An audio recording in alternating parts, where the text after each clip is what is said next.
धन्यवाद हो पिता, धन्यवाद धन्यवाद धन्यवाद धन्यवाद धन्यवाद धन्यवाद देते हैं पिता परमेश्वर। आपकी उपस्थिति के लिए हम आपका शुक्रगुजार हैं पिता परमेश्वर। हम आपके नाम को धन्यवाद धन्यवाद और धन्यवाद देते हैं पिता परमेश्वर कि आपने हमको संभाल के रखा और ये पिता परमेश्वर ये पवित्र समय दिखाया कि हम आपकी उपस्थिति में आकर आपके वचन को पिता परमेश्वर बांट सकते हैं। पिता आप हमारे साथ हैं, आप हमारे साथ हैं पिता। हम आपको धन्यवाद देते हैं, धन्यवाद देते हैं, धन्यवाद देते हैं राजा। आपकी उपस्थिति के लिए धन्यवाद देते हैं पिता परमेश्वर। सच में जो आज का दिन पिता परमेश्वर ने हमको दिखाया है वो उसी के पिता परमेश्वर आशीषों के कारण है जो हम ये 2022 के नए साल को देख रहे हैं। पिता परमेश्वर हम आपको धन्यवाद देते हैं और ये कई दिनों के बाद में जो पिता परमेश्वर हम आपकी उपस्थिति में आए हैं उसके लिए हम आपको तहे दिल से शुक्रिया अदा करते हैं पिता परमेश्वर। कितने दिनों के गैप के बाद में पिता परमेश्वर हम अपने सांसारिक कामों से निकलकर फिर से आपके चरणों पर आ सके हैं। पिता परमेश्वर हम जो भी कुछ बोले, जो भी कुछ हमारी भक्ति हो, जो भी पिता परमेश्वर आपके वचन से हम बांटे पिता परमेश्वर वो केवल और केवल एक पिता परमेश्वर महज पिता परमेश्वर ठनठनाती हुई पीतल ना हो और ना ही झंझनाती हुई झांझ हो। पिता हमारा पिता परमेश्वर बोलना, हमारा परमेश्वर के वचन को पिता परमेश्वर हम पवित्रता के साथ में हर एक के सामने शेयर कर सके, यही पिता परमेश्वर हम आपसे प्रार्थना करते हैं। आइए हम प्रार्थना करें। हे अति दयालु सर्वशक्तिमान परमेश्वर प्रेमी पिता, इस पवित्र समय के लिए पिता परमेश्वर हम आपको दिल के गहराई से धन्यवाद देते हैं पिता परमेश्वर। विशेषकर पिता परमेश्वर हम अनुपम भैया और शबनम के लिए पिता परमेश्वर आपको पिता परमेश्वर उनके लिए हर प्रकार की आशीषों को मांग लेते हैं पिता परमेश्वर। हर प्रकार की ब्लेसिंग उनके घर में पिता परमेश्वर बहने पाए। जो पिता परमेश्वर हर किसी को ये अवसर देते हैं कि वो परमेश्वर की इबादत करें पिता परमेश्वर। पिता परमेश्वर हमने जब उनसे रिक्वेस्ट की उन्होंने हमारी पिता परमेश्वर रिक्वेस्ट को माना और पिता परमेश्वर आपके वचन को शेयर करने की अपने पेज पर हमें इजाज़त दी पिता। इसके लिए पिता परमेश्वर हम आपके शुक्रिया अदा करना चाहते हैं पिता कि ऐसे ऐसे लोगों को पिता परमेश्वर आपने हमारे साथ में जोड़ा है जो परमेश्वर के जन है पिता परमेश्वर। जो भी कुछ पिता परमेश्वर आज हम इस पेज से शेयर करना चाहते हैं वो पिता परमेश्वर आपके अधीन होकर आपकी पवित्रता में और आपकी बढ़ाई के लिए पिता परमेश्वर हम सब बातों को शेयर करने वाले हो सके। हम छिप जाए पिता, केवल और केवल आप हमारे सामने हो पिता परमेश्वर और आप पिता परमेश्वर हर एक वचन पर पिता परमेश्वर अपने आशीषों का हाथ रखिएगा पिता। और पिता परमेश्वर फिर से पिता परमेश्वर इस पेज के लिए हम आपको धन्यवाद करते हैं और पिता परमेश्वर सारी महिमा और सारा जलाल आपको देते हुए पिता परमेश्वर ये प्रार्थना को पिता परमेश्वर हम आपके पवित्र नाम से मांग लेते हैं। सुनिए और कबूल करिए। आमीन पिता, आमीन आमीन। Praise the Lord everyone and belated Happy New Year to you all। मैं पिता परमेश्वर से धन्यवाद करती हूँ कि इतने दिनों के बाद में मैं आप लोगों के सामने आ सकी हूँ। किसी कारणवश मैं बहुत बिजी थी। हमारे यहाँ हमारे भांजों की 2 शादियाँ थी, उसकी गवाही मैं आपको छोटी सी देना चाहूँगी कि हम नियर अबाउट 18 डेज से शादी में बिजी थे। हमारे यहाँ 100 से भी ज़्यादा मेहमान डेली यानी हमारे साथ में उठते बैठते थे, हमारे साथ में रहते थे, हमारे साथ में शादी के पूरे माहौल में हमारे साथ में थे। और शादी के समय हमको जबलपुर भी जाना पड़ा। 2-3 बार हम जबलपुर गए, शादियां भी जबलपुर में हुई। उसके बाद में हम वापस आए, उसके बाद में हम नागपुर में आए। और कोरोना की ये हालत थी कि कोरोना दिन पर दिन पे दिन बढ़ते ही चला जा रहा था। हम नहीं समझ पा रहे थे कि ओमिक्रॉन से हमको क्या क्या मुसीबतें को झेलना पड़ेगा, क्योंकि हर दिन हम 100 से भी ज़्यादा लोगों के साथ में रहते थे। बाहर भी हमने सफ़र किया और काफ़ी मुश्किलों का सामना हमको परमेश्वर की उपस्थिति के कारण नहीं करना पड़ा। ये परमेश्वर का हमारे साथ की उपस्थिति थी जो हम पूरे तरीके से अपने काम को अच्छे से निपटा सके। पर मैं आपको ये गवाही देना चाहती हूँ कि पिता परमेश्वर ने हमारे घर में जितने भी मेरे जो मैके के लोग हैं वो सारे के सारे आज कोरोना पॉजिटिव हैं, क्योंकि हर कोई एक दूसरे के साथ में उठता है, बैठता है, सब कुछ करता है, और इतने दिनों तक हम उन लोगों के साथ में रहे तो हर कोई कोरोना पॉजिटिव है। पर पिता परमेश्वर का अनुग्रह है जो अपने भक्तों के लिए उसने 91 में कहा है, साम 91 में जो कहा है कि जो परम प्रधान के छाए हुए स्थान में बैठा रहे वह सर्वशक्तिमान के छाया में ठिकाना पाएगा। और सच में ये वचन आज मुझ पर, मेरी बेटी पर, और मेरे जो सन इन लॉ है और मेरा जो ग्रैंडसन है, इनके ऊपर पूरे तरीके से परम पवित्र परमेश्वर की छाया हम पर बनी रही। और आज हम लोग पूरे तरीके से, ना ही हमको बुखार आया, ना ही हमको सर्दी खांसी हुई, ना ही हमको ओमिक्रॉन हुआ, ना ही हम कोरोना पॉजिटिव हुए। ये केवल और केवल पिता परमेश्वर का अनुग्रह है जो अपने भक्तों के साथ में सदैव बनाए रखता है, क्योंकि वो भक्त वो है जो परमेश्वर से नहीं शर्माते, परमेश्वर के नाम से नहीं शर्माते, अपने आप को मसीही कहलाने से नहीं शर्माते। वो सरे आम लोगों से कहते हैं कि हाँ, मैं जिंदे परमेश्वर की संतान हूँ। और ये हमारा जो बोलना परमेश्वर ने ग्रहण किया, और आज हम सबको पूरे तरीके से, आज मेरी फैमिली को कोरोना मुक्त किया। मैं ये नहीं कहती कि मेरे बाकी के लोग जो कोरोना से पॉजिटिव हुए हैं वो उनको परमेश्वर की छत्र छाया में नहीं रखा, मैं ये नहीं कहती, पर कोई कारण है, कुछ कारण है जिसकी वजह से वो परमेश्वर से शर्माते रहे, और परमेश्वर ने अपनी छत्र छाया उन पर से उठाए रखा। ज़रूर वो मेरे घर के लोग हैं, परंतु वो अपने आप को क्रिश्चियन बोलने से शर्माते हैं, जबकि वो क्रिश्चियन है। पर कोई कारणवश, उनके बिजनेस के कारणवश वो लोग अपने आप को नहीं कहते कि दे आर क्रिश्चियंस। हमारी शादियाँ तो सभी क्रिश्चियन घराने में हुई हैं, अभी भी क्रिश्चियन घराने में ही हमारी शादियाँ हुई हैं, परंतु इस कारण पिता परमेश्वर यही कहता है कि तुम पूरे तरीके से परमेश्वर की इबादत करो और परमेश्वर के नाम से ना शर्माओ। अगर मैं तुमसे शर्माऊंगा तो हम कहीं के न रह जाएंगे। इसलिए आज मैं पिता परमेश्वर को धन्यवाद देती हूँ कि मैं आपके सामने पूरी तरीके से बेबाक होकर, कोरोना मुक्त होकर और किसी भी किस्म के प्रॉब्लम में ना पड़कर आज मैं आप लोगों के सामने उपस्थित हूँ। और अनुपम भैया और शबनम ने मुझको ये मौका दिया कि मैं उनके पेज पर परमेश्वर की हमदो सना कर सकूँ। Praise the Lord. आज मैंने जो लेक्चर परमेश्वर के लिए जो वचन मुझको देना है वो है लूका 13:6-9।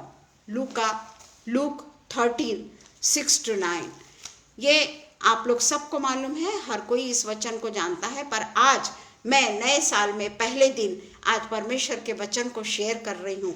इसलिए मैं ये चाहती हूँ कि जो मेरा पुराना व्यक्तिमत्व था, जो मेरा 2021 को जैसी मैं थी वैसे ही मैं 2022 में ना आऊं, क्योंकि 2021 के 31 को हम सब ने वॉच नाइट सर्विस मनाई है और परमेश्वर के 2021 के लिए हमने परमेश्वर को आशीषों के लिए उसको धन्यवाद देते हुए 2022 में कदम रखा। और 1 तारीख को हम फिर से चर्च में गए और परमेश्वर से यही हमने प्रार्थना की कि 2021 में जो हम परमेश्वर के लिए नहीं कर पाए वो हम 2022 में परमेश्वर के लिए करने वाले हो सके।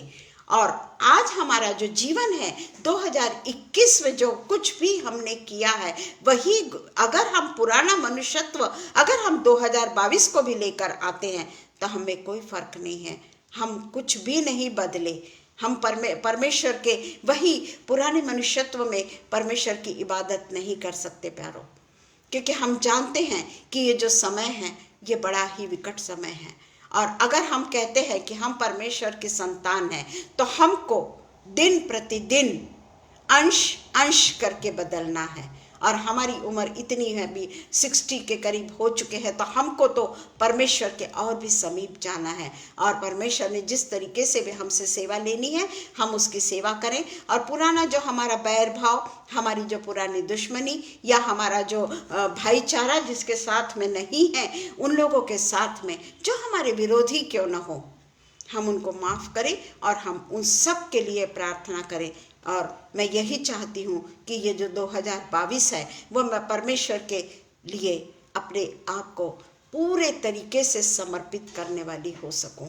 और इसलिए आज मैंने अंजीर के पेड़ का दृष्टांत आप लोगों के सामने रखना चाहती हूँ। मैं हम सब जानते हैं इसको, फिर भी मैं पढ़ना चाहती हूँ। लूका 13:6 से लेके हम सबसे पहले 9 तक पढ़ेंगे। फिर उसने यह दृष्टांत भी कहा, यीशु मसीह ने यह दृष्टांत भी कहा, किसी की अंगूर की बारी में एक अंजीर का पेड़ लगा हुआ था। वह उसमें फल ढूंढने आया और ना पाया। तब उसने बारी के रखवाले से कहा कि देख, 3 वर्ष से मैं इस अंजीर के पेड़ में फल ढूंढने आता हूँ, परंतु नहीं पाता। इसे काट डाल कि यह भूमि को क्यों रोके रहे। उसने उसको उत्तर दिया, हे स्वामी, इसे इस वर्ष और रहने दे कि मैं उसके चारों ओर खोद कर खाद डालूं। यदि आगे को फले तो भला, नहीं तो उसे काट डालना। पिता परमेश्वर इस पढ़े हुए वचन पर आशीष दे। ये दृष्टांत एक अंजीर के पेड़ के बारे में यीशु मसीह भीड़ में कह रहे हैं। और यीशु मसीह ये जानते थे कि हमको मन फिराना कितना ज़रूरी है। हम जो पुराने मनुष्यत्व को अपनाते हैं, पर परमेश्वर यही चाहता है कि हम अपने मन को फिराएं। और इसलिए वो 13:5 में भी यही कहता है। यीशु मसीह जो दृष्टांत देते हैं वो 13:5 में भी यही कहते हैं कि मैं तुमसे कहता हूँ कि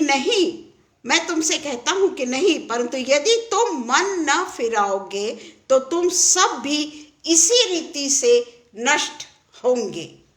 अगर हम मन नहीं फिराएंगे तो ये परमेश्वर का वचन है कि हम भी उसी तरीके से नष्ट होंगे। उसके ऊपर शिलोह के गुम्मट के बारे में लिखा हुआ है, ये सब हम जानते हैं। तो इसी तरीके से परमेश्वर हमको चेतावनी देते हैं, परमेश्वर हमको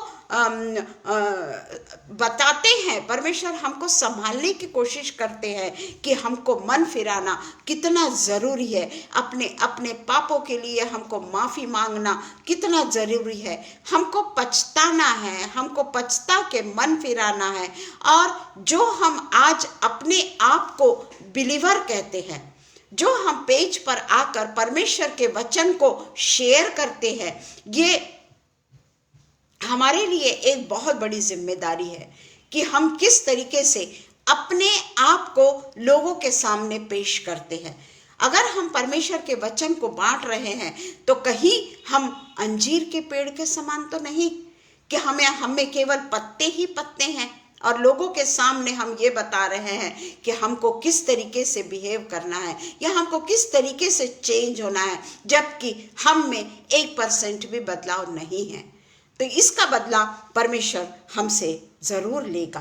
और जिस तरीके से हम देखते हैं कि ऊपर से जो हरा भरा पेड़, अंजीर का जो पेड़, जो ऊपर से तो ज़रूर हरा भरा था, परंतु अंदर से वो खोखला था, उसका जीवन फल रहित था, उसमें कोई फल नहीं था। और हम जानते हैं कि 2021 में हमने क्या क्या किया, यह हमसे छिपा हुआ नहीं है, क्योंकि हम यीशु मसीह की संतान हैं। और हम जानते हैं जब हम कोई पाप करते हैं ना, वो पाप हमसे छिपा हुआ नहीं है, क्योंकि परमेश्वर ने हर एक पाप के बारे में पवित्र शास्त्र में कह के रखा है कि क्या क्या पाप में आता है। हम अच्छे से जानते हैं कि किस किस चीज़ को परमेश्वर ने पाप कहा है। और अगर हम उसी चीज़ को फिर से दोहराते हैं तो हम अंजीर के वृक्ष के समान हैं, जो हरे भरे तो दिखते हैं, बहुत अच्छा बोलते हैं, बहुत अच्छा भाषण देते हैं, परमेश्वर के वचन को बहुत अच्छे से बांटते हैं, पर हम वो अंजीर के पेड़ के समान हैं जिसमें फल नहीं। जो फल रहित है। इसीलिए वो इस तरीके का हमसे अपेक्षा करता है, जिस तरीके से परमेश्वर ने हमेशा, यीशु मसीह ने हमेशा अपने आप को लोगों के सामने पेश किया, अपने आप को निर्दोष रखा, अपने आप को पवित्र रखा, और फिर भी इतना होने के बावजूद भी उसने हमारे पापों के कारण क्रूस पर लटक गया, क्रूस पर अपनी मौत को न्यौछावर कर दिया। हम गुड फ्राइडे को अच्छी तरीके से जानते हैं कि उस दिन क्या हुआ था, और ईस्टर को भी हम अच्छी तरीके से जानते हैं, पर हम लोग उस चीज को उतने शोर शराबे से, जिस तरीके से हम क्रिसमस को मनाते हैं, उस तरीके से हम ईस्टर को नहीं मनाते, जबकि एक्चुअली हमारा उद्धार तो वहीं से हुआ है। यीशु मसीह ने इसीलिए हमारे लिए जन्म लिया कि हम अंजीर के पेड़ की तरह ना हो जाए, कि जिसमें केवल और केवल पत्तियां पत्तियां और पत्तियां ही हैं। अगर हमको परमेश्वर के साथ में रहना है तो हमको दूसरों को उसके पास में लेकर आना है। केवल हमारा उद्धार हो गया तो हमने खुशी मना ली, ऐसा नहीं है।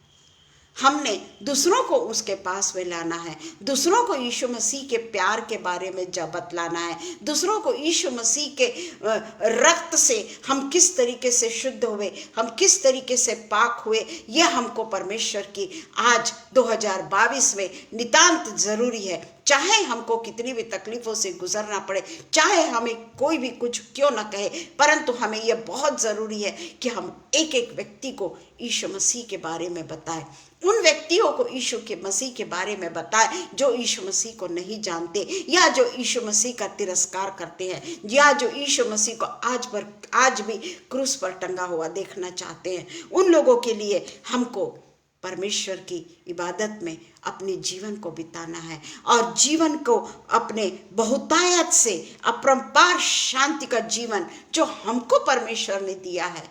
आज मैं सचमुच में अपने आप को बहुत ज़्यादा परमेश्वर का धन्यवाद देना चाहती हूँ कि इतनी कठिन परिस्थितियों से मैं गुजरी। 18 दिन मैं ऐसे लोगों के साथ में रही, हर कोई एक न एक दिन बीमार पड़ता रहा, हर किसी को सर्दी खांसी होती रही, हर कोई परेशान होता रहा, और दूसरे दिन फिर वो हमारे साथ में मिलता रहा, जबकि वो पॉजिटिव भी हो सकता था उस समय। पर पिता परमेश्वर ने जो कुछ मेरे लिए किया, जो कुछ मेरे परिवार के लिए किया, वो काबिले तारीफ है। वो केवल इसलिए कि आप सब लोगों की प्रार्थना और परमेश्वर ने जो मुझसे प्रेम किया, वो प्रेम मैं कभी नहीं भूल सकती। और इसलिए आज मैंने यही चाहा कि मैं केवल ये आनंद को सिर्फ मैं अपने तक ना रखूं, ये आनंद को मैं औरों में बांटूं, मैं औरों को बताऊं, जो नॉन क्रिश्चियंस है उनके सामने मैं बताऊं कि मेरा पिता कितना प्रेम करने वाला परमेश्वर है, जो हमें फल चाहता है, बहुतायत से फल चाहता है, और वो फलों का उपयोग केवल और केवल हम अपने लिए ना करें, बल्कि वो फलों के द्वारा, वो फलों की मिठास हम लोगों को पहुंचाने वाले हो सके। हम सब जानते हैं अंजीर एक कितना लाभदायक फल है, विटामिन से भरपूर है, हर चीज से भरपूर है। ऐसे हम विटामिन से भरपूर परमेश्वर के वचन को, जो विटामिन से भरपूर है, जो हर प्रकार की खाद से भरपूर है, जो हर प्रकार की सेवा से भरपूर है, ऐसे अंजीर के फल को हम में लाकर हम लोगों तक उसका मिठास को हम पहुंचाने वाले हो सके, और वो फल हमारे जीवन में लोग देख सके कि ये लोग का जीवन फ्रूटफुल है, लोग समझने वाले हो सके कि हम में और उनमें क्या अंतर है। और ये जो अंजीर का जो दृष्टांत दिया गया है ना परमेश्वर के द्वारा, वो एक सिंबॉलिक है, हम सब के लिए एक वो सिंबॉलिक दृष्टांत है कि हमारा जीवन कैसे होना चाहिए, हमने किस तरीके से परमेश्वर की सेवा करनी चाहिए। उसी तरीके से हम देखते हैं मत्ती 24 का 32, बहुत बोलने को है पर मैं जल्दी जल्दी से आपको बताती हूँ। मत्ती 24 के 32 में लिखा हुआ है, अंजीर के पेड़ से यह दृष्टांत सीखो। मत्ती 24 का 32, जब उसकी डाली कोमल हो जाती है और पत्ते निकलने लगते हैं तो तुम जान जाते हो कि ग्रीष्म ऋतु का आगमन हो चुका है। इसी रीति से जब तुम इन सब बातों को देखो तो जान लो कि वह निकट है, वह द्वार ही पर है, मेरा पिता द्वार ही पर है। मैं तुमसे सच सच कहता हूं कि जब तक ये सब बातें पूरी न हो ले तब तक इस पीढ़ी का अंत नहीं होगा। आकाश और पृथ्वी टल जाएंगे परंतु मेरी बातें कभी न टलेगी। ये पिता परमेश्वर का वचन है जो हमको मत्ती 24 के अलावा लूका 21:29 से 33 में मिलता है और मरकुस 13:28 से 31 में मिलता है। ये सब यीशु मसीह के पुनरागमन के बारे में दर्शाता है। हम जरूर कहते हैं अंतिम समय आ गया है, अंतिम समय आ गया है, पर पिता परमेश्वर का वचन कहता है कि इस पीढ़ी का तब तक अंत नहीं होगा। आकाश और पृथ्वी टल जाएंगे परंतु मेरी बातें कभी न टलेगी। जब तक हम अन्य लोगों के पास में यीशु मसीह का सुसमाचार न फैला दे, हर एक जीव ये अंगीकार न कर ले कि यीशु मसीह ही प्रभु है, तब तक प्रभु का आना नहीं। ये परमेश्वर का वचन है जो कभी नहीं बदलता, जो कभी नहीं बदलता। और बिना फल के अंजीर के वृक्ष का दृष्टांत में प्रभु यीशु मसीह यही बतलाना चाहते हैं कि बहुत से ऐसे लोग हैं, आज जिस परिवेश में हम रह रहे हैं वहाँ पर बहुत से ऐसे लोग हैं जो अपने आप को बहुत धर्मी कहलाते हैं, अपने आप को कहते हैं कि मेरे समान कोई धर्मी नहीं, मैं बिलीवर हूँ, मैं बॉर्न अगेन हूँ, ये सब हम कहते हैं। पर कहीं हमारा जीवन वो अंजीर के पेड़ के समान तो नहीं कि जिसमें सिर्फ हरे पत्ते लगे हुए हैं, जिसमें फल नहीं है, जिसमें सिर्फ हरे पत्ते लगे हुए हैं, वो कोई काम का नहीं, वो उखाड़ा जाएगा। और इसलिए परमेश्वर कहता है कि हमारा जीवन प्रभु यीशु मसीह के फलों से लदा रहे। प्रभु यीशु मसीह ने जितने भी वचन बाइबल में कहे हैं, प्रभु यीशु मसीह ने जितनी भी आज्ञाएं परमेश्वर ने दी है, वो सारी आज्ञाओं का पालन हम पूरे तरीके से करने वाले हो सके। कहीं हमारा जीवन फरीसियों की तरह तो नहीं, सदुकियों की तरह तो नहीं, ये हम देखें कि कहीं हम फरीसी तो नहीं, कहीं हम सदुकी तो नहीं, कि हमारे जीवन में हम अपने आप को बहुत धार्मिक बताते हैं, दूसरों को हम तुच्छ समझते हैं, लोगों को समझते हैं कि हमारे ज्ञान के अलावा लोगों को कुछ भी ज्ञान नहीं है, हम परमेश्वर के भक्त हैं, हम परमेश्वर के फरीसी सदुकी, इस तरीके का घमंड कहीं हम में तो नहीं। कहीं हम भी तो नहीं सोचते कि हम भी तो परमेश्वर की इतनी सेवा कर रहे हैं, पिता परमेश्वर इन लोगों को भी सिखा दे सेवा। कहीं हम दूसरों को तिरस्कृत तो नहीं कर रहे, कहीं हम लोगों को नीचा तो नहीं गिरा रहे, कहीं हमारा जीवन ऐसा तो नहीं कि हम सोचते जरूर हैं कि हम अंजीर के फल को, हमारे बीच में अंजीर का फल है, पर नहीं, परमेश्वर जानता है कि सचमुच में हम में फल है या हम फल रहित हैं। हम बोलते जरूर हैं, हम धार्मिक अपने आप को बोलते जरूर हैं, पर ये परमेश्वर जानता है कि हम क्या हैं, हम कौन हैं, हमें क्या गलतियां हैं। क्या हम पुराने मनुष्यत्व को लेके क्रिसमस तो नहीं मनाए? पुराना मनुष्यत्व हमारे साथ में रह के हमने क्रिसमस तो सेलिब्रेट नहीं किया। पुराना मनुष्यत्व लेकर कहीं हम फिर से 2022 में तो नहीं आ गए। इसी तरीके से 22 भी चला जाएगा, 23 भी चला जाएगा, हैप्पी न्यू ईयर कर देंगे हम, पर पिता परमेश्वर के सामने क्या हैप्पी न्यू ईयर करेंगे? हम कैसे बोलेंगे हमारे लिए हैप्पी न्यू ईयर? नहीं बोल सकते। इसलिए हमारे जीवन के लिए हम कोई दिखावटीपना न करें, क्योंकि परमेश्वर जानता है। जिस तरीके से परमेश्वर ने एक दृष्टांत के रूप में कहा कि अंजीर के पेड़ को मैं श्राप दूंगा, हमारे जीवन में यही बातें अगर होती रही, अगर यही बातें हम पुराने मनुष्यत्व को लेकर आगे आगे आगे बढ़ते रहें, तो पुराना मनुष्यत्व के साथ में हम नष्ट हो जाएंगे।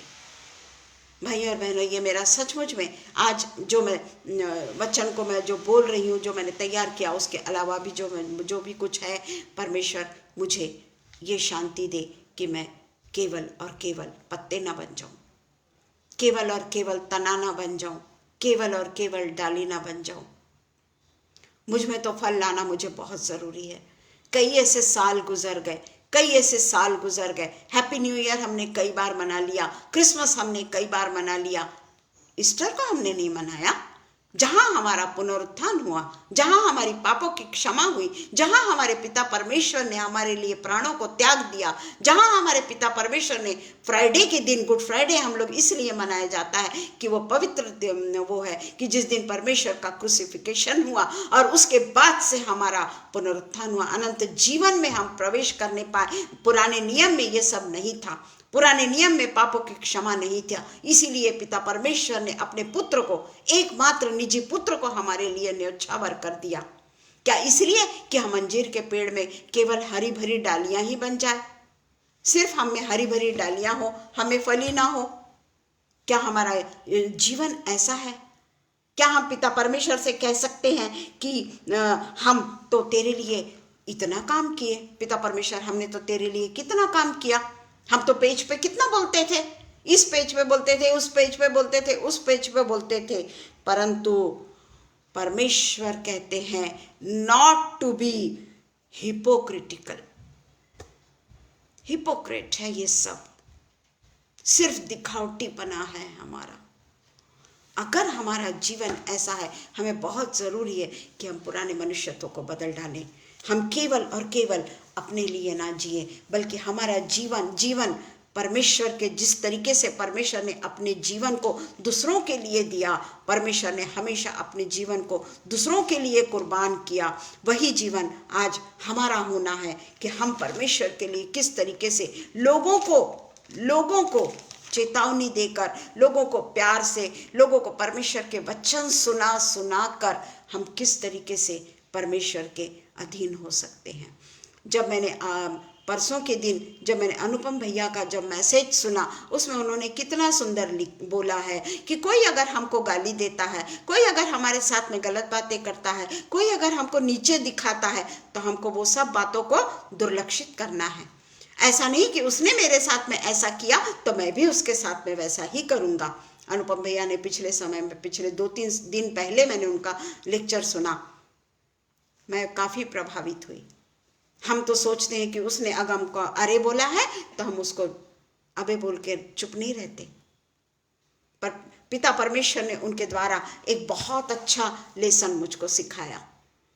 हम पढ़ेंगे मरकुस 11:12 से लेकर 14 तक। मरकुस 11:12 से 14। दूसरे दिन जब वे बेतनिय्याह से निकले तो उसको भूख लगी, यीशु मसीह को भूख लगी। वह दूर से अंजीर का हरा पेड़ देखकर उसके निकट गया कि क्या जाने उसमें कुछ पाए, पर पत्तों को छोड़ कुछ न पाया, क्योंकि फल का समय नहीं था। यह इंपॉर्टेंट है 13वां वचन, क्योंकि फल का समय नहीं था। इस पर उसने उससे कहा, अब से कोई तेरा फल कभी ना खाए। और उसके चेले सुन रहे थे। हम यहाँ पर देखते हैं, विशेषकर हम 13 में देखते हैं, वचन 13 में, कि उस समय फल का समय नहीं था। स्पष्ट रूप से लिखा गया है कि उस समय परमेश्वर ने कहा है कि उस समय फल का समय नहीं था। तो हम सोचेंगे कि जब फल का समय ही नहीं था तो पिता परमेश्वर यीशु मसीह ने क्यों उसको श्राप दिया कि आज से तेरे फल को कोई नहीं खाएगा? क्यों ऐसा कहा? यीशु मसीह ने ऐसा क्यों कहा? ये वचन 14 में लिखा है कि इस पर उसने उनसे कहा, अब से कोई तेरा फल कभी ना खाए। और उसके चेले सुन रहे थे। ये जो अंजीर का जो पेड़ है ना, परमेश्वर ने इस तरीके से, यीशु मसीह ने क्यों कहा कि ये जो अंजीर का पेड़ है उसकी एक खासियत है। उसकी ये खासियत है कि जैसे जैसे नए नए कोम आने चाले होते हैं, अंजीर के वृक्ष में जिस तरीके से कोम आने लगते हैं, नए नए पत्ते दिखने लगते हैं, उसके साथ साथ में अंजीर भी उसके साथ में दिखता है। यानी पत्ते और फल दोनों भी साथ में अंजीर के आते हैं। तो इसीलिए जब हम देखते हैं कि नए नए पत्तों के साथ में अंजीर भी उसके साथ में आते हैं, तो वो फल फलवंत होता है। वो है अंजीर का पेड़।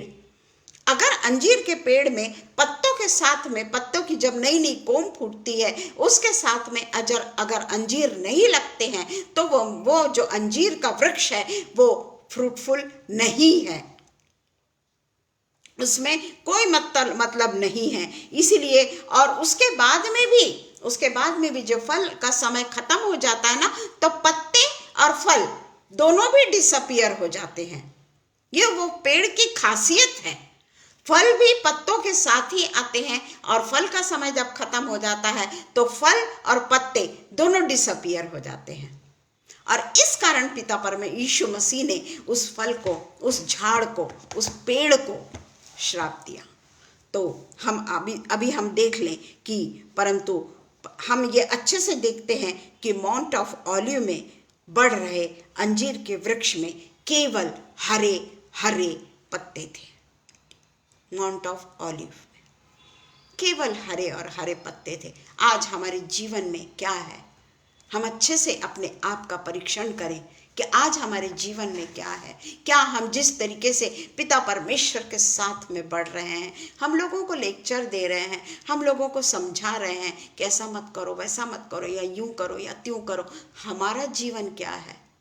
क्या हमारे जीवन में कहीं सिर्फ हरियाली हरियाली दिख रही है? बहुत हरे भरे हम दिख रहे हैं, बहुत प्रॉस्पेरिटी है हमारे पास में, सब कुछ है हमारे पास में, शारीरिक और भौतिक चीजों से हम माला माल है, हम हरे पत्ते हैं, परंतु क्या हम में परमेश्वर का फल दिखता है? क्या हमारे जीवन में परमेश्वर का फल दिखता है? क्या हमारे व्यवहार में परमेश्वर का फल दिखता है? और इसलिए परमेश्वर कहता है कि तुम लोग हिपोक्रेट हो। सब लोग, हम लोगों को परमेश्वर कहता है कि बनावटी हो। और इसलिए हम ये अंजीर के वृक्ष का एक्सक्यूज देने का कारण, क्योंकि अंजीर के वृक्ष को जब कहा गया कि आज से तेरे वृक्ष के फल को कोई भी नहीं खाएगा, उसके पास में कोई एक्सक्यूज देने का कारण ही नहीं था। हमारी भी यही स्थिति होगी भाइयों, हमारी भी यही स्थिति होगी। जब पिता परमेश्वर आएगा ना, उसका जब आगमन होगा ना, उस समय हमारी भी स्थिति 10 कुंवारियों में से 5 कुंवारियों की तरह, कौन सी 5 कुंवारियों को हम चुनते हैं? हम उसमें से कौन सी 5 कुंवारियों को चुनेंगे ताकि परमेश्वर हमें कह सके कि तुम्हारे इसमें जीवन में मैंने फल को पाया। हम क्या वो 5 कुंवारियों की तरह हो जाए कि पवित्र आत्मा का तेल ही नहीं है हमारे पास में? पिता परमेश्वर जब आए तो हमारे पास में हम बड़े हरे भरे हैं, हमारे पास में संसार की सारी सुविधाएं हैं, हम बहुत रईस हैं, हमारे पास में सब कुछ है, हमारे में बढ़ाई बहुत है, हाँ। परंतु पिता परमेश्वर हमको अगर छोड़कर चला गया, उसका द्वार अगर बंद हो गया, तो हमारे वो हरे पत्ते किस काम के? हमारा वो फ्लरिशनेस किस काम का? हमारा वो बनावटीपना या ढोंगीपना, या बहुत हम रईस है, या हमारे पास में इतने घर है, हमारी इतनी जायदाद है, किस काम की? इसलिए पिता परमेश्वर कहता है कि उस समय हमारे पास में एक्सक्यूज देने का कारण ही नहीं रहेगा, संधि नहीं रहेगी हमारे पास में कि हम पिता से कह सके, पिता परमेश्वर तूने मुझको क्यों छोड़ दिया? मैं तो कितने पेज पे बोलती थी, मैं तो तेरे वचन को सुनाती थी, तूने मुझे क्यों छोड़ दिया? कोई एक्सक्यूज नहीं, कुछ हम उस समय नहीं कर सकेंगे। समय निकल जाएगा प्रियो, हम सिर्फ हैप्पी न्यू ईयर ही करते रह जाएंगे, और हमारा हैप्पी न्यू ईयर कभी नहीं आएगा, हम कभी नहीं बदलेंगे। तो पिता परमेश्वर भी हमसे कहेंगे कि मैं तुझे नहीं पहचानता। उस समय हमारे पास में सारे रास्ते बंद हो जाएंगे, और इसलिए हमारा जीवन वो फरीसी और सदुकी के समान तो नहीं। ये खुद हम जांचे, हमको दूसरा अगर कहता है कि तुम्हारा जीवन कैसा है, दूसरा जानता है। हम तो सिर्फ बोलते हैं कि हम बड़े अच्छे हैं, पर दूसरा जानता है हमारे जीवन के बारे में। तो क्या प्रभु यीशु मसीह हमारे जीवन के बारे में नहीं जानते? हमको जानते हैं वो। इसलिए आज ये समय है, आज ये हमारे पास में समय है जब हम 2022 के 14 दिनों को पार कर चुके हैं। 14 दिन हमारे पार हो चुके हैं प्रियो। हमने महीने के आधे महीने को खत्म कर दिया है। क्या बदलाव आया हम में? क्या चेंज आया हम में? कहाँ हम बदले? वही पुराने उसमें डर्रे में हम चल रहे हैं। हमारा सांसारिक काम, लोगों को बड़ी बड़ी बातें बोलना, हम इसी में लगे हुए। हमारे चरित्र को, हमारे परमेश्वर के लिए जो हमको समर्पण चाहिए, पवित्र समर्पण चाहिए, क्या वो हमने किया? मैं मेरे लिए बोल रही हूँ। जनवरी के 15 दिन मैंने गुजार दिया, 15 दिन खत्म हो गए मेरे, नए साल के 15 दिन मेरे खत्म हो गए। क्या किया मैंने, कहाँ मेरा बदलाव है, क्या मुझ में बदलाव आया है? एक छोटा सा फल तो भी मेरा आया है क्या? कि एक वृक्ष के, अंजीर के वृक्ष के नए पत्तों के साथ में कोई छोटा सा फल आया है मुझ में? हिपोक्रेट हूं मैं, बनावटी जीवन है ये मेरा। इसी तरीके से 2022 भी चला जाएगा। क्या करेंगे हम कौन सी कुंवारियों की तरह होंगे, और हमें कौन सी कुंवारियों की तरह होना है? ये हमारा वो है कि हमको श्राप को पाना है या हमको आशीषों को पाना है। लूका उसी में हम देखते हैं कि 13 का 8, अगर यही बोलती रहूंगी ना तो पूरा समय मेरा निकल जाएगा। लूका 13:8, उस वक्त यहाँ पे हम देखते हैं कि किस तरीके से जो परमेश्वर ने वचन को बताया है। 13:8, तो उसने उसको उत्तर दिया, हे स्वामी, इसे इस वर्ष और रहने दे। यहाँ पर हम देखते हैं कि 2 कैरेक्टर्स हमारे सामने हैं। यहाँ पर ये जो छोटा सा पैराबल है ना, 6 से लेकर 9 तक का, यहाँ पर 2 कैरेक्टर्स हैं प्रियो। एक कैरेक्टर है स्वामी, वो खेत का मालिक।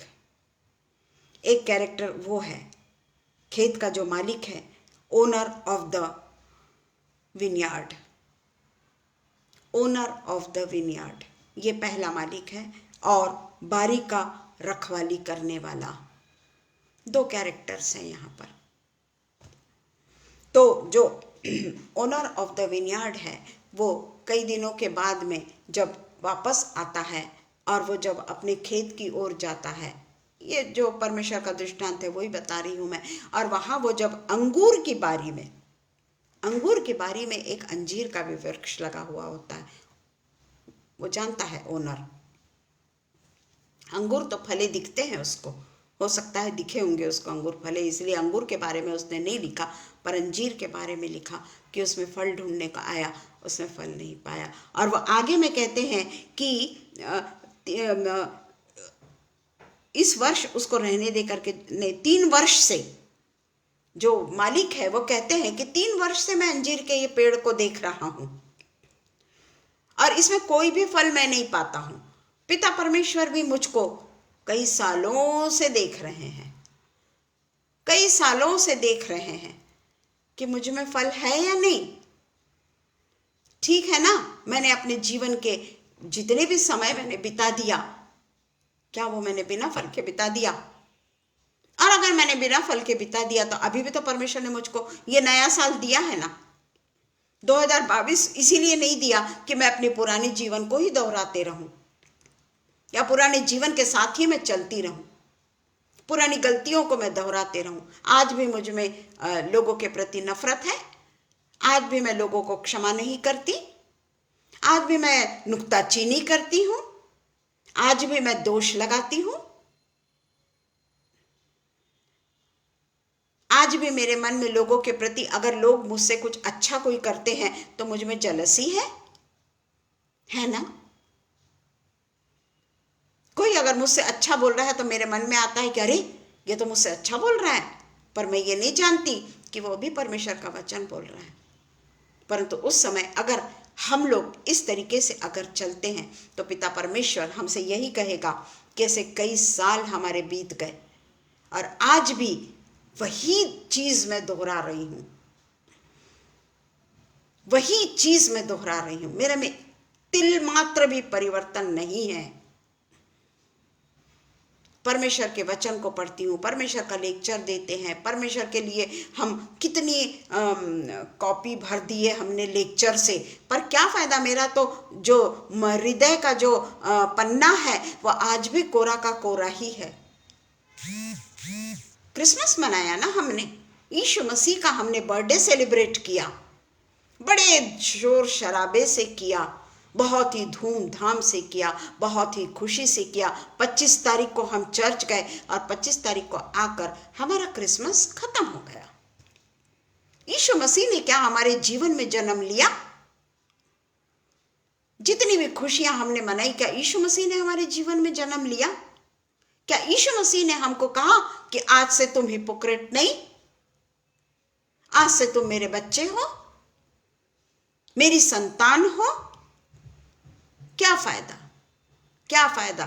हम अगर प्रभु यीशु मसीह का बर्थडे अगर सेलिब्रेट करते हैं, परमेश्वर ने 33 साल इस दुनिया में रहा परंतु उसने कभी भी अपना जन्मदिन नहीं मनाया, पर इतना होने के बावजूद भी उसने शुक्रवार को अपनी जान दे दी, सूली पर चढ़ गया हमारे लिए, हमारे पापों के लिए, ताकि मनुष्य उसके साथ में रहने पाए, अनंत जीवन का अधिकारी होने पाए, क्योंकि वो अकेला रहना नहीं चाहता। और उसके बाद में ईस्टर भी आया, है ना, जब यीशु मसीह 3 दिन बाद जीवित हुए। उस दिन हम क्या करते हैं? उस दिन हम क्रिसमस की तरह खुशी मनाते हैं क्या? ये सोचने की बात है, उस समय हम क्रिसमस की तरह खुशी मनाते हैं क्या? उसके बाद में 50वें दिन में पेंटिकॉस्ट का दिन आया, क्या उसको हम उस तरीके से सेलिब्रेट करते हैं क्या? पेंटिकॉस्ट के दिन तो बहुत बड़ा परिवर्तन हुआ है, पूरी दुनिया हिल गई, पवित्र आत्मा हमारे साथ में आया। वो दिन हम सेलिब्रेट करते हैं क्या? आज वो पवित्र आत्मा हमारे सामने है क्या? हमारे साथ है क्या? अन्य अन्य भाषा करने वाले भी गाली दे रहे हैं, तो क्या पवित्र आत्मा शोकित नहीं होती? क्या पवित्र आत्मा दुखी नहीं होती? तो हम किसके समान हैं? फलदायक वृक्ष के समान है कि अंजीर के सिर्फ हरे हरे पत्ते सुंदर दिख रहे हैं, बड़ी हरी हरी हरियाली छाई हुई है, वैसे है? क्या है हमारा जीवन आज? कौन से जीवन में हम रह रहे हैं? ये हमको बहुत ही, यानी मैं दिसंबर से इसी कश्मकश में हूं मैं। मेरे दिसंबर के भी अब जो 17 तक शायद या मैंने वो दिया था, उसके बाद में मैं शादी के इसमें बिजी हो गई। उस समय भी मेरे यही परमेश्वर ने मुझसे यही बुलवाया कि क्रिसमस यानी क्या? हमारे जीवन में यीशु मसीह का जन्म होना है। आज हमारे मन में यीशु मसीह बच्चे के रूप में भी नहीं है, हमारे जीवन में यीशु मसीह एक बालक के रूप में भी नहीं है। हम अगर अपने आप का परीक्षण करें तो क्या हमारे बीच में यीशु मसीह जिंदा है? क्या हमने अपने आप को अपने हृदय में उसको पैरालाइज्ड करके रख दिया है? क्या हम सिर्फ क्रिसमस मनाते रहे, क्रिसमस मनाते रहे, क्रिसमस मनाते रहे, वॉच नाइट सर्विस मनाते रहे और 1 तारीख को फिर से चर्च चले जाए, फिर से वही पुराने जीवन में आ गए? वॉच नाइट सर्विस यानी क्या? पुराना था, हमने उसके लिए सब परमेश्वर से धन्यवाद मांगा कि परमेश्वर तूने हमें साल भर संभाला, हमारी सारी मुसीबतों को तूने दूर किया। हर एक लोगों ने बड़ी बड़ी गवाहियां दी कि परमेश्वर ने किस तरीके से पिछले साल हमको बचाया, क्या क्या परमेश्वर ने हमको जीवन में दिया, ये सारी गवाहियां दी हमने। 1 तारीख को हम चर्च गए क्योंकि हमारा नया साल है, और 1 तारीख को चर्च जाने के बाद में आकर हमने वही ढर्रे से हमने अपने घर में खाना बनाया, मटन बनाया, जो भी कुछ हमको अच्छा लगता वो हमने फीस्ट की। क्या परमेश्वर हमारे साथ में उस समय उपस्थित था? क्या परमेश्वर आज हमारे साथ में उपस्थित है? जो आज मैं अंजीर के पेड़ के बारे में इतना बोल रही हूं, मेरा जीवन क्या है? केवल और केवल हरे हरे पत्ते? ये तो मैं ही जानती हूं ना, मेरे जीवन के बारे में मैं जानती हूं और पिता परमेश्वर जानता है। जरूर मैं बहुत स्ट्रेट फॉरवर्ड हूं, बहुत ज्यादा स्ट्रेट फॉरवर्ड हूं मैं, पर मैं कभी किसी की बुराई नहीं करना चाहती। और परमेश्वर मुझको यही दान दे कि मेरे से कोई ऐसी किसी की बुराई ना हो, मैं किसी के लिए कभी गलत ना सोचूं, मैं कभी किसी पे दोष न लगाऊं। ये क्या मेरे लिए आसान है? वो वचन जो मत्ती 7 में जो लिखा है कि दोष न लगाओ कि तुम पर भी दोष न लगाया जाए। जिस नाप से तुम दूसरों के लिए नापते हो उसी नाप से तुम्हारे भी लिए नापा जाएगा। कितनी बार पढ़ लिया हमने, कितनी बार पढ़ लिया। यहाँ हम पढ़ते हैं दोष न लगाओ और 1 घंटे के बाद में हम दूसरों पे दोष लगाते हैं। बड़ा आसान सा छोटा सा वचन है वो, दोष न लगाओ। क्या हम 2022 जितने भी साल में आप पैदा हुए होंगे, अब से तब से लेकर 2022 तक, क्या आपने दोष लगाना छोड़ा? क्या मैंने दोष लगाना छोड़ा? वो कहता है कि सुअरों के आगे मोती न डालो, वो उसने पांव तले कुचल डालेंगे। हम कौन हैं? मोती यानी परमेश्वर का वचन। मोती परमेश्वर का वचन है। क्या हम परमेश्वर के वचन को पांव तले नहीं कुचल रहे? क्या आज हमारी संज्ञा सुअरों की तरह नहीं है?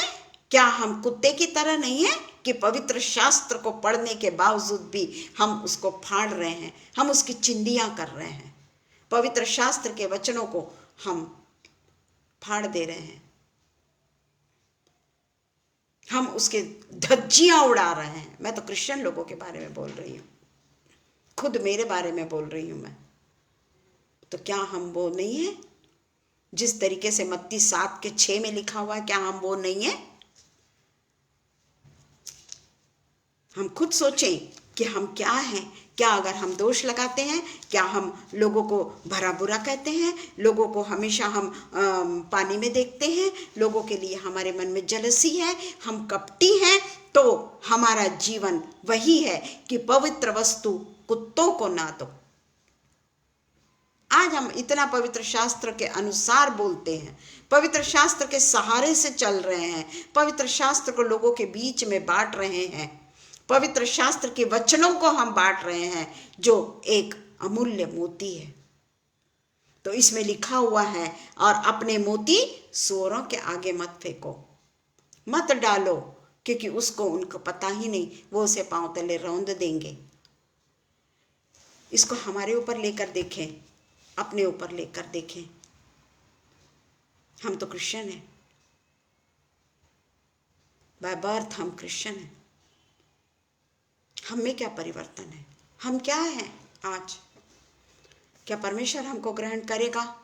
परमेश्वर तो हमको समय पे समय देता चला जा रहा है ना, क्योंकि हम अनुग्रह के समय में है ना। 2022 का भी समय हमको दिखा दिया परमेश्वर ने, 14 दिन भी गुजर गए हमारे।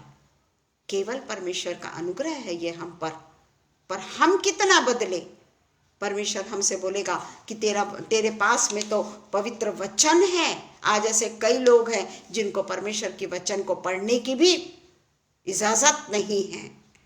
कई ऐसे लोग हैं जो परमेश्वर की इबादत के लिए, अनेक हिंदू लोग जमा होते हैं, पर उनके पास में पास्टर्स को नहीं जाने दिया जा रहा है। वचन को समझाने के लिए पास्टर्स को नहीं जाने दिया जा रहा है उनके ऊपर। वो तो बैठे हुए हैं परमेश्वर के वचन की भूख है उनमें। हमको तो सब कुछ आयता मिला है, तैयार रेडीमेड परमेश्वर ने हमारे सामने थाली परोस के रखी है, और हम परमेश्वर के एक एक वचन को जानते हैं, एक एक वचन को जानते हैं, एक एक वचन का अर्थ हम जानते हैं। तो कौन है हम? क्या हम परमेश्वर के वचन को अपने पांव तले नहीं कुचल रहे? तो कौन है हम?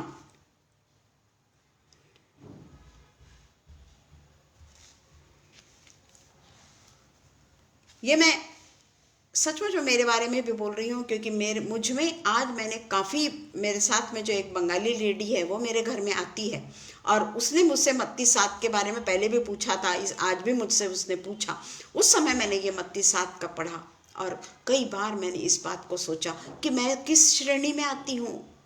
पवित्र वस्तुएं कुत्तों के आगे न डालो, मोती सुअरों के आगे मत डालो। तब से मैं बड़ी विचलित हूँ कि मैं कहाँ आती हूँ। अगर हमने अपने घर में, जैसे हम अपने घर में पेंटिंग कराते हैं, उस समय परमेश्वर जिस तरीके से हम अपने घर में पेंटिंग कराते हैं, हमारे अनुसार हम पेंटिंग कराते हैं। चाहे लोग आकर हमको कहे कि नहीं इसमें ये कलर अच्छा दिखेगा। सुनते जरूर हैं हम, पर करते अपने मन की है। हम अपने अनुसार पेंटिंग करते हैं। परमेश्वर के लिए भी हम उसके पुत्र और पुत्रियां हैं। उसने हमको सिरजा है, उसने अपने श्वास को हम में फूंका है। हम उसके पुत्र और पुत्रियां हैं। हमारा और यीशु मसीह का डीएनए एक है। फिर हम यीशु मसीह के वचनों से अलग क्यों? फिर हम यीशु मसीह के अनुसार क्यों नहीं चल सकते? डीएनए तो हमारा वही है। मैं स्वर्गीय पिता की बात कर रही हूं, मैं शारीरिक पिता की बात नहीं कर रही हूं। हमारा तो डीएनए स्वर्गीय पिता से मिलता है, क्योंकि उसने हमारे शरीर में श्वास फूकी। इसको कोई नहीं इनकार कर सकता। तो फिर हम कहाँ हैं आज? हमारा चरित्र क्या है? हम किस तरीके का जीवन को जी रहे हैं? क्योंकि 2022 आ चुका है। जितने भी साल में आप पैदा हुए तब से लेकर आज तक आप देख लीजिए 2022 में हमने किस किस तरीके के परिवर्तन को देखा है और किस तरीके से अपने आप को हमने बदला है। क्या क्या हमें गुण है और क्या क्या हमें अवगुण है। गुण कम होंगे, अवगुण ज्यादा होंगे। दूसरा जो उसमें वर्णन किया गया, दो प्रकार के लोग यहाँ पर बताए हैं, दो कैरेक्टर्स यहाँ पर बताया गया। दूसरा जो कैरेक्टर है वो है यीशु मसीह, जो अपने पिता से विनती कर रहा है। आज भी वो अपने पिता से विनती कर रहा है कि उसने उसको उत्तर दिया, हे स्वामी, 8वां वचन, इसे इस वर्ष और रहने दे कि मैं इसके चारों ओर खोद कर खाद डालूं। यदि आगे को फले तो भला, नहीं तो उसे काट डालना। यीशु मसीह आज भी हमारे लिए अपने पिता के पास में विनती कर रहे हैं, जबकि उन्होंने तो हमारे लिए अपनी जान तक कुर्बान कर दी। इतने बुरे तरीके से मारे गए, इतने बुरे तरीके से कुचले गए। गलती हमने की, पाप हमने किए, सजा उसने भुगती। फिर भी आज भी वो हमारे लिए परमेश्वर के सामने हमारे लिए विनती कर रहे हैं कि पिता परमेश्वर 2022 का एक साल और दे दे। ऐसी विनती ये जो किसान जो यहाँ पर बतलाया गया 3 साल से करता आ रहा है, क्योंकि मालिक 3 साल से देख रहा है कि वहां पे फ्रूट नहीं है। पर वो मालिक के पास में वो किसान हमेशा विनती करता है कि 1 साल और दे दे, 1 साल और दे दे, 1 साल और दे दे। ये है हमारा प्रभु यीशु मसीह, जो पिता के पास में हमेशा विनती करता है कि पिता परमेश्वर 1 साल और।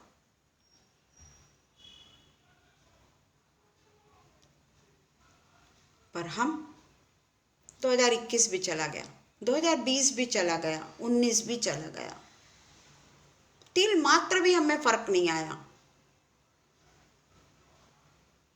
हमारा ऐश्वर्य हम बताने के पीछे लगे रहते हैं, हमारी बढ़ाई हम बताने के पीछे लगे रहते हैं कि हम कितने पढ़े लिखे हैं, या हम क्या थे, हम कहाँ काम करते थे, हम कितने हाईली क्वालिफाइड बड़े पोस्ट पे काम करने वाले। किसके कारण?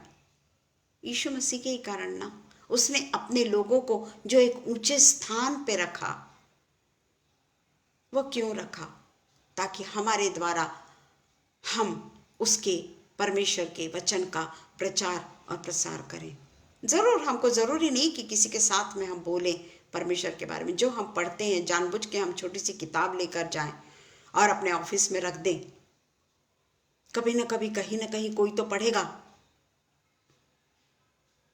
कई बार हमारी ट्रांसफर होती है, हम जब बस में जाते हैं, हम जब ट्रेन में जाते हैं, हम कोई ना कोई चीज वहां छोड़ दें परमेश्वर की, कोई तो पढ़ेगा, किसी का तो जीवन परिवर्तित होगा। हमारे कामों से हम लोग परमेश्वर को जीत ले। जिस तरीके से परमेश्वर ने, यीशु मसीह ने अपने लिए कुछ भी नहीं किया, अपने लिए वो नहीं जिया। हम परमेश्वर के बर्थडे को बहुत ही आलीशान घर में रहकर मनाते हैं। आलीशान हम अपने घर को सजाते हैं, ये भूल जाते हैं कि हमारा पिता कहाँ पैदा हुआ। आज वो गौशाले में अगर हम 2 मिनट भी खड़े हो गए ना, हम अपनी नाक को बंद करके वहां से भाग कर आ जाएंगे। ऐसे जगह पर अनहाइजीनिक इस पे हमारा पिता पैदा हुआ, हमारा यीशु मसीह पैदा हुआ। क्या उसके लिए राजघराना नहीं था? क्यों वो नहीं पैदा हुआ वहां? हम क्यों नहीं सोचते ये बात? आज जो भी कुछ उसने हमको दिया है वो उसकी इनायत है, केवल उसकी इनायत है। हम अगर बड़ी पोस्ट पे भी हैं तो उसी के कारण है। वहां वो चाहता है कि हम उसके नाम का प्रचार और प्रसार करें। जिस तरीके से हमारे लिए हर समय हमारा पिता, हमारा यीशु मसीह परमेश्वर से विनती करते रहता है कि 1 साल और दे दे प्रभु, 1 साल और दे दे, मैं इसको और परमेश्वर में लाऊंगा, मैं इसमें और फल लाने की कोशिश करूंगा, मैं इसको खाद डालूंगा, मैं पानी डालूंगा, मैं इसको रोपूंगा, मैं इसकी रखवाली करूंगा। पिता 1 साल और दे दे। रिक्वेस्ट, रिक्वेस्ट एंड रिक्वेस्ट जो पिता हमारे लिए कर रहा है आज भी। 1 साल और दे दे, मैं रीता को पूरी तरीके से बदल दूंगा। 1 साल और दे दे, मैं रीता को पूरे तरीके से बदल दूंगा। पर मैं वही की वही हूं। हम अपना खुद का अध्ययन स्वयं कर सकते हैं। पैसा कुछ भी नहीं है, ठीक है ना, पैसा जरूरी है, मैं ये नहीं बोलती कि, परंतु पैसा किस तरीके से कमाया जाए ये भी परमेश्वर ने बताया है। गलत ढंग से अगर हम पैसा कमाते हैं, अमीरी बताते हैं, कोई फायदे के नहीं। अगर हमारे पास में पैसा है, सही ढंग से भी अगर हमने पैसा कमाया है, तो आज हम जब पुअर होम जाते हैं, सिर्फ क्रिसमस के समय जाते हैं, बाकी के बाद में हमको पुअर लोगों की याद नहीं आती, वृद्धों लोगों की याद नहीं आती, वृद्धाश्रम की याद नहीं आती। अपने ही चर्च में ऐसे कई लोग हैं जो विडो हैं, अकेले रहते हैं अपने घर में, उनकी भी याद हमको नहीं आती। दूर की बात है तो अनाथाश्रम में जाना, वृद्धाश्रम में जाना। हम अपने चर्च के लोगों की सुधि नहीं लेते प्रियो, हम अपने चर्च के गरीबों की सुधि नहीं लेते, उसको हम अपने उतरे हुए कपड़े पहनाते। कहाँ लिखा है बाइबल में कि इस तरीके से तुम परमेश्वर की सेवा करो? कहाँ लिखा है? हम अपने बच्चों के लिए बड़ी से बड़ी चीजें ले लेते हैं। उस समय क्रिसमस में हमको ये याद नहीं आया कि हम 2 कपड़े नए किसी गरीब को दे दें, किसी अनाथ को दे दें, किसी विधवा को नई साड़ी लेके दे दें, किसी विधवा के साथ में हम साल भर जीवन बिताएं, उसके साथ में कम से कम हम साल में, हफ्ते में 1 बार जाकर तो हम वृद्धाश्रम में उनके साथ में शेयर कर सकते हैं ना। अकेले रहते हैं वो लोग, कोई नहीं होता उनके पास में। मैंने देखा है कि कई हिंदूज वहां पर कितना डोनेट करते हैं। हर समय उनके लिए किराना आता है, हर समय उनके लिए सब्जियां आती है, अलग अलग किस्म के फ्रूट्स आते हैं, सब देने वाले हिंदू हैं।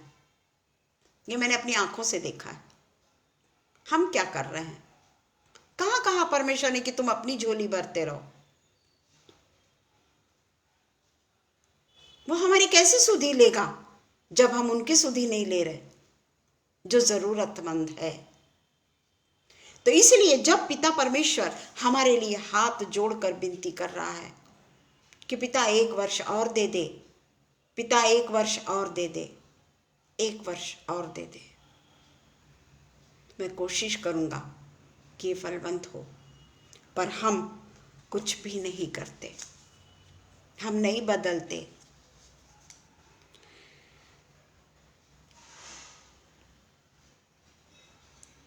वो परमेश्वर ही है जो अपनी रचना को बर्बाद नहीं करना चाहता, क्योंकि हम उसके रचने वाले, उसने हमको रचा है और हमारे रचने के पहले ही उसके हथेली पे हमारा चित्र है। वो जानता है हमारे रचने के पहले ही कि मैं एक ऐसे व्यक्ति को रचूंगा जो मेरे लिए परमेश्वर के वचन का प्रचार करेगा, जो मेरे लिए परमेश्वर के वचन को फैलाएगा। पर हम परमेश्वर के हम जन्म लेने के बाद में परमेश्वर को भूल जाते हैं। अपने ही परमेश्वर को हम सोचते हैं कि टेक इट फॉर ग्रांटेड। अनुग्रह है भाई, अनुग्रह का काल है। क्या होता है अगर हमने थोड़ा सा कर लिए, ये साल कर लिए तो क्या हुआ, अगले साल हम अच्छे अच्छे काम कर लेंगे। पर अगला साल भी चला गया, हमने कुछ नहीं किया। इसलिए हमें समय दिया गया है कि हम अपने जीवन को बदलते जाएं। हमें समय दिया गया है। हमारे पास में बाइबल है, हमारे पास में परमेश्वर के वचन है, हमारे पास में परमेश्वर खुद मौजूद है। हमारी हर एक चिंता परमेश्वर करता है।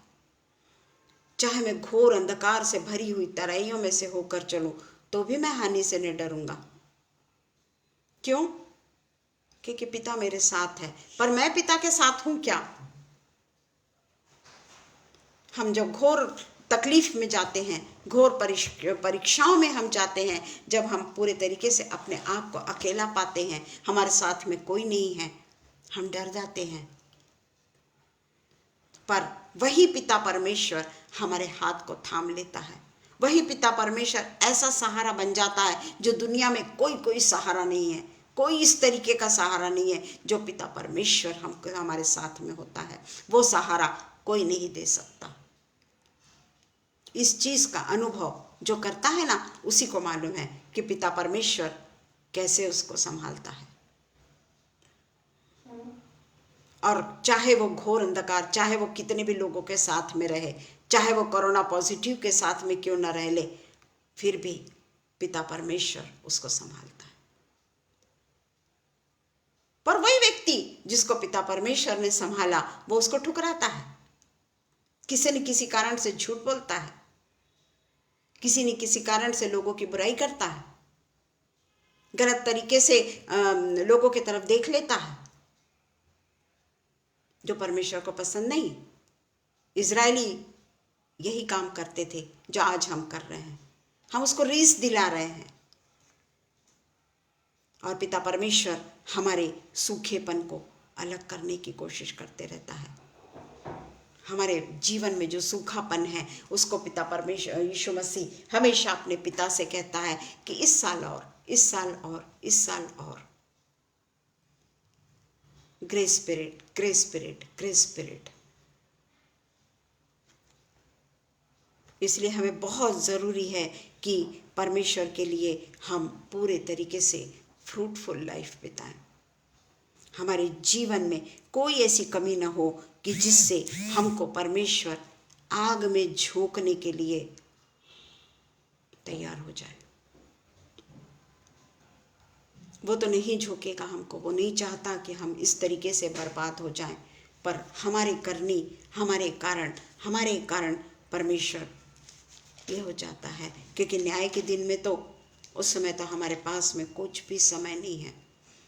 इसलिए हमको पूरे तरीके से सचेत रहना है कि कहीं हम अग्नि में तो न झोंक दिए जाएंगे, कहीं हम अनंत मृत्यु को तो न पा लेंगे। दो ही कारण है वहाँ, दो ही चीज़ है वहाँ, या तो अनंत जीवन या अनंत मृत्यु। हम किसको पाएंगे यह हम नहीं जानते, हम किसको अपनाएंगे यह हम नहीं जानते। इसलिए आखिरी में मैं पढ़ूंगी यूहन्ना 15:1 से लेके 3 तक। बहुत ज़्यादा हो गया है। सच्ची दाखलता मैं हूँ, मेरा पिता किसान है। जो डाली मुझ में है, जो डाली मुझ में है और नहीं फलती उसे वह काट डालता है, और जो फलती है उसे वह छांटता है ताकि और फले। ये वचन मैं इसलिए पढ़ रही हूँ क्योंकि अगर हम में फ्रूट नहीं है, परमेश्वर का वचन कहता है कि जो डाली मुझ में है, जो परमेश्वर के साथ में लगी हुई है और नहीं फलती। आज हम परमेश्वर के साथ में होने का दावा कर रहे हैं कि मैं पिता परमेश्वर के साथ में हूँ, पिता परमेश्वर मेरे साथ में है, पर मेरे में फलवंत हूँ ही नहीं। मैं बोलती तो ज़रूर हूँ कि पिता परमेश्वर के हर एक वचन को मैं जानती हूँ, पर मुझ में फ्रूट ही नहीं है, मुझ में कुछ दिखता ही नहीं। क्या करेगा पिता परमेश्वर? ये पिता परमेश्वर का वचन है, यीशु की सच्ची दाखलता लिखा हुआ है उसमें, और उसमें लिखता है नहीं फलती उसे वह काट डालता है, और जो फलती है उसे वह छांटता है ताकि और फले। तो हमको ये जो 2022 जो है, हमको वो डाली बनना है जिसमें फल लगे, ताकि पिता परमेश्वर हमारी छटनी करे और उसमें हम और भी फलवंत होते चले जाएं। ये 2022 को हम इस तरीके से अगर मनाते हैं तो 2023 में हम और भी ज़्यादा फ्रूटफुल हो जाएंगे। और पिता परमेश्वर को हमारे जब यीशु मसीह को हमारे कारण पिता से 1 साल का अवसर नहीं मांगना पड़ेगा। पिता परमेश्वर बड़े गर्व से, यीशु मसीह बड़े गर्व से अपने पिता को कहेंगे कि मैंने तेरे से 1 साल मांगा था ना, देख मेरा बेटा, देख मेरा पेड़ किस तरीके से फलवंत हुआ है। तो आज के समय में केवल इतना ही कहती हूँ कि जो भी कुछ मुझ में कमी है, जो भी कुछ मुझ में आज सचमुच में कमी तो है, नो डाउट कमी तो है। कई ऐसी कमियां हैं जो मैं जानती हूँ, मैं उसमें ओवरकम करना चाहती हूँ, और मैं खुद ओवरकम नहीं कर पाऊंगी जब तक पिता परमेश्वर मेरे साथ नहीं। और मैं पिता परमेश्वर से यही प्रार्थना करती हूँ कि पिता परमेश्वर ये 2022 में मुझको पूरे तरीके से बदल डाले। मेरी जो भी कोई गलतियाँ हैं, वो गलतियों को मैं खुद अपने आप से दूर करने की कोशिश कर सकूँ। Thank you very much. आइए हम प्रार्थना करें। Hallelujah, hallelujah, hallelujah, hallelujah, hallelujah. हे अति दयालु सर्वशक्तिमान परमेश्वर प्रेमी पिता, इस सुंदर मौके के लिए मैं आपको दिल की गहराई से धन्यवाद देती हूँ पिता परमेश्वर, कि जो पिता परमेश्वर आपने ये वचन हमारे द्वारा पिता परमेश्वर हमको पिता परमेश्वर लोगों के सामने प्रकट करने के लिए मौका दिया, और पिता परमेश्वर हमारी भी आंखों को खोलने का ये काम किया पिता परमेश्वर, कि हम किस जगह पे कमज़ोर हैं पिता परमेश्वर। हम आपसे केवल और केवल यही प्रार्थना करते हैं पिता परमेश्वर कि हम वो डालियाँ बन जाए पिता परमेश्वर जिसमें फल लगे, जो फ्रूट को उत्पन्न करने वाली हो, ताकि आप उसको और भी ज़्यादा हमारे में पिता परमेश्वर परिवर्तन लाकर उसमें और भी हमको फलदायक जीवन देने वाले हो सके। और ये जीवन जो फल हम में लगे हुए हैं, ये पिता परमेश्वर लोगों को हम बांटने वाले हो सके, लोगों को हम आपके प्रेम के बारे में बता सके, लोगों को आपके वचनों के बारे में बता सके, अपने सच्चे खुदावंद को अपने व्यवहार के द्वारा प्रकट करने वाले हो सके पिता परमेश्वर। हम यही प्रार्थना करते हैं पिता, हमारे जीवन को तू बदल डाल पिता। आज भी समय है कि हम अपने जीवन को यीशु मसीह के नाम से पूरे तरीके से परिवर्तित कर दे पिता परमेश्वर। पिता परमेश्वर, ये नए साल में हम आपसे यही प्रार्थना करते हैं कि हमारे पूरे लोगों को पिता परमेश्वर, जितने भी हम मसीही हैं, वो सारे के सारे यीशु मसीह के नाम से फलवंत जीवन को पाए, और लोगों में भी किस तरीके से प्रेम के फल को ला सकते हैं, उसके लिए पिता परमेश्वर कोशिश करने वाले हो सके। जब आप हमारे साथ में हैं तो कोई रास्ता हमारा बंद नहीं हो सकता पिता। हर बंद के रास्ते को आप ही पिता परमेश्वर खोलने के लिए तत्पर हैं, ये हम अच्छी तरीके से जानते हैं। फिर से एक बार पिता परमेश्वर आगरा मसीह मंडली के लिए मैं धन्यवाद करती हूँ पिता, कि आज उन्होंने मुझे ये मौका दिया जहाँ पर पिता परमेश्वर आपके वचन को मैं बांट कर अपने भी जीवन में क्या कमी है उसको पिता परमेश्वर मैं समझ पाई पिता परमेश्वर। मैं पिता परमेश्वर अनुग्रह भैया के लिए और पिता परमेश्वर दोनों के लिए पिता परमेश्वर मैं प्रार्थना करती हूँ कि इन लोगों को पिता परमेश्वर आप अपने आशीष से पूरे तरीके से माला माल करिएगा पिता। और पिता परमेश्वर शबनम और अनुग्रह भैया मिलकर जो सेवा करते हैं, उनके सेवा को फलवंत और फलवंत करते जाइएगा पिता परमेश्वर। उनके द्वारा अनेक पिता परमेश्वर फल आप तक आए पिता, अनेक आत्माओं को ये लोग जीतने वाले हो सके पिता परमेश्वर। इनके घर में पिता परमेश्वर सदा खुशियाँ और खुशियाँ ही रहे पिता परमेश्वर। की इबादत के लिए इनके बच्चे भी जो काम करते हैं पिता, उनके लिए मैं आपको धन्यवाद देती हूँ कि पिता परमेश्वर आपने पूरे घराने को पिता परमेश्वर आपके लिए चुन के रखा है पिता। हम आपको पूरे दिल से धन्यवाद देते हुए प्रार्थना यीशु मसीह के नाम से मांगते हैं, सुनिए और कबूल करिए। आमीन पिता, आमीन, आमीन। धन्यवाद हो सबका। मैं पिता परमेश्वर के नाम से सबको धन्यवाद देती हूँ। मेरे लिए भी आप प्रार्थना करिएगा। Thank you. Praise the Lord.